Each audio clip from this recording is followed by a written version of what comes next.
Hello दोस्तों, नमस्कार। आपका स्वागत है अपने ही यूट्यूब चैनल स्ट्रॉन्ग मैथ 2.2 में। ठीक है, आज हम बताने वाले हैं क्लास 8वां का मेधा छात्रवृत्ति। ठीक है, और गणित सीरीज आपका है 62। ठीक है, देखिए तो मैंने यहाँ 30 तक सवाल को हल कर चुका है। ठीक है, आज हम हल करने वाले हैं इस वीडियो में 31 नंबर से सवाल। ठीक है, तो 31 नंबर सवाल कर रहा है, वृत्त की त्रिज्या और व्यास में क्या संबंध है। ठीक है, यानी वृत्त की त्रिज्या और व्यास में क्या संबंध है। तो त्रिज्या और व्यास बराबर होते हैं कि त्रिज्या व्यास की आधी होती है, कि त्रिज्या व्यास की दुगुनी होती है, कि त्रिज्या व्यास की चौथी होती है। ठीक है, इस चारों ऑप्शन में आपको एक ऑप्शन चुनना है। ठीक है, तो चलिए इसको हम देख लेते हैं हल करके। चलिए यहाँ पर हम एक वृत्त ले लिए। ठीक है, और वृत्त लेने के बाद यहाँ पर एक केंद्र हम दे देते हैं। ठीक है, क्या है, केंद्र। ठीक है, तो यह केंद्र दे दिए। यहाँ से जब यहाँ खींचेंगे तो ये क्या हो जाएगा, हमारा त्रिज्या होता है। ठीक है, और यहाँ से इधर हम खींचेंगे तो इसको क्या बोलते हैं, व्यास बोलते हैं। ठीक है, देखिए ये यहाँ से इधर से और यहाँ तक ले खींचा जाए पूरा, तो इसको क्या बोलते हैं, व्यास। इसको क्या बोलेंगे, त्रिज्या। ठीक है, तो देखिए त्रिज्या व्यास का आधा होता है। ठीक है, यानी जो है व्यास है ना, उसके आधा होता है। देखिए यहाँ से इधर में फिर व्यास होगा, सॉरी त्रिज्या होगा, फिर इधर से इधर में त्रिज्या होगा। ठीक है, और इधर से इधर भी त्रिज्या होगा। अगर पूरा यहाँ से यहाँ तक खींचेगा तो ये आपका क्या हो जाएगा, व्यास हो जाएगा। ठीक है, तो यहाँ पर लिखना पड़ेगा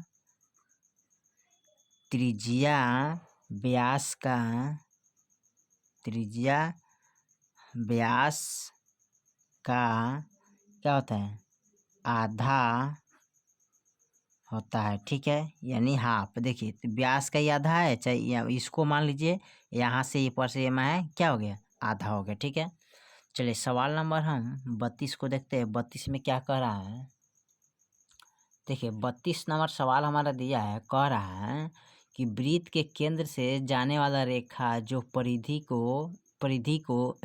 की दोनों ओर स्पर्श करती है उसे क्या कहते हैं। यानी वृत्त के केंद्र से, ठीक है, जो वृत्त है ना उसके केंद्र से जाने वाला रेखा जो परिधि की दोनों ओर स्पर्श करते हैं उसे क्या कहते हैं। चलिए तो इसको हम देख लेते हैं हल करके। चलिए तो यहाँ पर हम एक वृत्त ले लिए। ठीक है, और यहाँ पर एक केंद्र होता है। ठीक है, तो केंद्र से गुजरते हुए रेखा को क्या बोलते हैं। देखिए यहाँ से लेकर यहाँ तक केंद्र से गुजर रहा है ना, यहाँ देखिए यहाँ केंद्र है और यहाँ से लेकर यहाँ तक जा रहा है, तो इस रेखा को क्या बोलेंगे, तो इस रेखा को बोलते हैं व्यास। क्या बोलते हैं, व्यास बोलते हैं। ठीक है, चलिए सवाल नंबर हम 33 को 33 नंबर देखते हैं। 33 में क्या कर रहा है। ठीक है, सवाल नंबर 33 दिया है चित्रेतना, यानी कि कह रहा है P बराबर Q, तो X का मान कितना होगा। ठीक है, चलिए इसमें देखिए P और Q क्या है, दोनों बराबर है, तो इसमें X का मान निकालना है। ठीक है, तो चलिए इसको हम देख लेते हैं चित्र के माध्यम से। चलिए तो यहाँ पर मैंने चित्र को दर्शा लिया। ठीक है, देखिए यहाँ से यहाँ तक और यहाँ से यहाँ तक दोनों रेखा क्या है, P या Q क्या है, बराबर है। तो इसमें कह रहा है X के मान निकाला है ना, तो X के मान निकालने के लिए क्या करते हैं, देखिए यहाँ पर जो है ना ई जितना कोणवा है, यानी दो कोण मिला के क्या होता है, यहाँ पर देखिए तो ई 75 है, तो ये हो जाएगा 105 डिग्री। ठीक है, अब दोनों को जोड़िएगा तो कितना हो जाएगा जी, यहाँ पर 180 डिग्री। तो 180 डिग्री होता है, दो कोणों का योग मिला के यहाँ क्या होता है, 180 डिग्री। ठीक है, तो देखिए यहाँ हो गया 180 डिग्री, यानी कि ई कोणवा। ठीक है, और ई कोण के बराबर होता है ना, तो यहाँ देखिए ई कोणवा के बराबर होता है ना। ठीक है, तो 105 डिग्री हो गया। ठीक है, यानी कि दो कोण का योग मिला के क्या होता है, 180 डिग्री। तो आपका एक से बराबर देखिए ई कोणवा के बराबर दिए ना, यहाँ पर देखिए है जो कोण है ना ई कोणवा के बराबर है ना, तो ये 75 तो ये 75, यानी इसका सब कोण क्या होता है, बराबर होता है। ठीक है, ई जितना होगा उतना ई होगा, जितना ई होगा उतना ई होगा, जितना ई होता है उतना ई होता है, ई होता है। ठीक है, ये भी होता है, ये भी देखिए, तो यहाँ देखिए हाई जितना होगा ना उतना हाई होगा। ठीक है, जितना ई होगा उतना ई होगा, यानी कि ई 105 होगा तो यो क्या होगा, 105 हो जाएगा। ठीक है, ई 75 है तो यो 75 हो जाएगा। ठीक है, इस तरह दिया रहता है। ठीक है, तो एक से बराबर जब हाई 5 है, यानी दो कोणों का योग मिला के कितना होता है, 180, तो है ये का मतलब 105 होगा, तब दोनों के जोड़ेंगे तो 180 हो जाएगा। ठीक है, तो 1 से बराबर कितना हो जाएगा 105 डिग्री। ठीक है, चलिए सवाल नंबर हम 34 को देखते हैं। 34 में क्या कह रहा है, सवाल नंबर 34 में दिया है, कर वृत्त की त्रिज्या होती क्या है, समान क्या आसन कि दोनों, इनमें से कोई नहीं। देखिए तो वृत्त की त्रिज्या होती है क्या, समान होता है। ठीक है, तो यहाँ चलो इसको नोट कर लेते हैं। देखिए तो यहाँ पर एक वृत्त ले लिया है। ठीक है, ये एक जीवा होता है, यहाँ से लेकर यहाँ तक खींचेंगे तो क्या होता है, त्रिज्या हो गया। और फिर इतना ही, अगर ये 4 है तो इधर का भी कितना हो जाएगा, 4 हो जाएगा। ठीक है, तो यहाँ पर लिखेंगे वृत्त की त्रिज्या, त्रिज्या क्या होता है, आपस में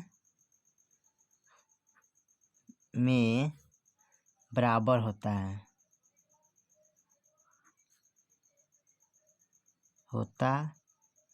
ठीक है, यानी समान होता है। ठीक है, चलिए हटाइए इसको।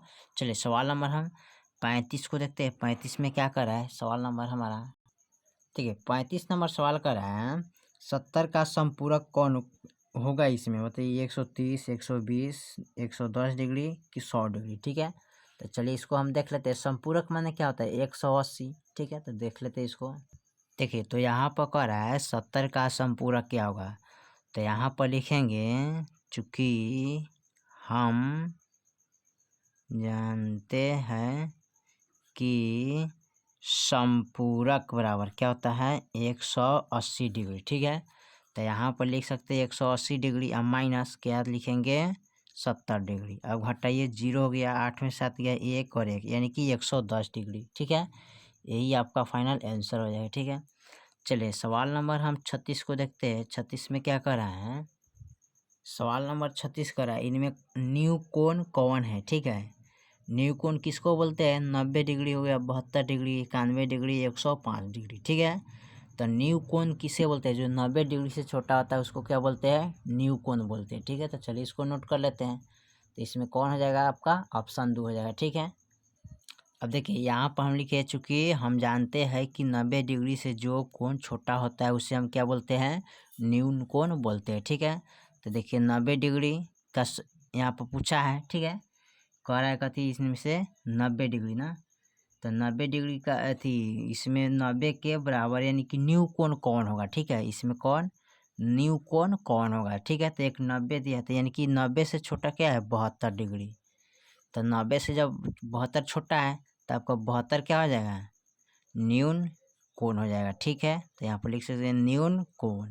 ठीक है, ये आपका न्यून कोण होगा। ठीक है, चलिए सवाल नंबर हम 37 को देखते हैं। 37 में क्या कर रहा है, सवाल नंबर 37 कर रहा है, इनमें से अधिक कोण कौन है। ठीक है, तो अधिक कोण किसको बोलते हैं, जो 90 डिग्री से बड़ा होता है उसको क्या बोलते हैं, अधिक कोण। तो इसमें अधिक कोण कौन है, 105, तो यही हो जाएगा आपका। ठीक है, तो चलिए इसको हम लिख लेते हैं।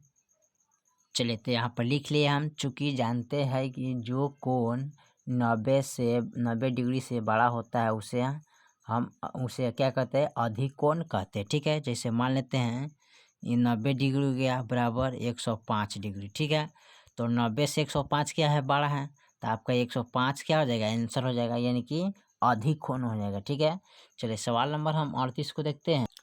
देखिए तो अब दिया 38 नंबर सवाल कर है, रिजु कोण कितने अंशों का होता है। ठीक है, यानी क्या डिग्री का होता है रिजु कोण। ठीक है, 0 डिग्री की 180 डिग्री की 90 डिग्री की 270 डिग्री। ठीक है, तो चलिए इस पर हम लिख लेते हैं इसका परिभाषा सहित। चलिए यहाँ पर हम नोट कर दिए, चूँकि हम जानते हैं कि रिजु कोण का मान क्या होता है, 180 डिग्री होता है। ठीक है, 180 डिग्री। ठीक है, तो 180 डिग्री होता है, तो आप इसको याद रखिएगा। 180 डिग्री बोलते हैं किन को, रिजु कोण को 180 डिग्री बोला जाता है। ठीक है, चलिए 39 नंबर सवाल को देखते हैं। 39 में क्या कह रहा है, 39 नंबर सवाल में कह रहा है 90 डिग्री का अनुपूरक कोण कौन होगा, 0 डिग्री की, 90 डिग्री की, 180 डिग्री की, 360 डिग्री। ठीक है, तो चलिए इसको हम लिख लेते हैं हल करके। चलिए यहाँ पर लिख दिए। ठीक है, यहाँ पर लिखें, चूँकि हम जानते हैं कि चूंकि अनुपूरक कोण उसे कहते हैं जो दो कोणों का योग क्या होता है 90 डिग्री होता है, उसे अनुपूरक कोण कहते हैं। ठीक है, चलिए सवाल नंबर हम लास्ट 40 को देखते हैं। 40 में क्या कह रहा है, चलिए लास्ट सवाल कर रहा है 40 में। सलंग आकृति में भुजा ए बी बराबर ए सी है तथा कोण ए सी बी बराबर 82 है, तो कोण ए बी सी का मान कौन होगा। ठीक है, 41 डिग्री की 82 डिग्री की 90 डिग्री की 180 डिग्री। यहाँ पर त्रिभुज भी दे दिया ए बी सी। ठीक है, कोई भुजा इसके बराबर है। ठीक है, तो चलिए इसको हम देख लेते हैं। चलिए यहाँ पर ए बी सी एक त्रिभुज है। ठीक है, ये भुजा इनके बराबर है। ठीक है, तो यो भुजा बराबर होगा। ठीक है, यानी कि यो भुजा क्या होगा, बराबर होगा। अब देखिए जब हाई 82 हो गया, कोण सी बराबर 82 डिग्री, तो कोण बी बराबर क्या होगा 82 डिग्री। जितना ई होगा उतना ई होगा। ठीक है, जितना ई होगा उतना ई होता है, जितना ई बराबर है उतना ई होगा। ठीक है, चलिए आपका ये समाप्त हुआ। फिर मिलते हैं अगला गणित सीरीज में। तब तक के लिए जय हिंद, जय भारत।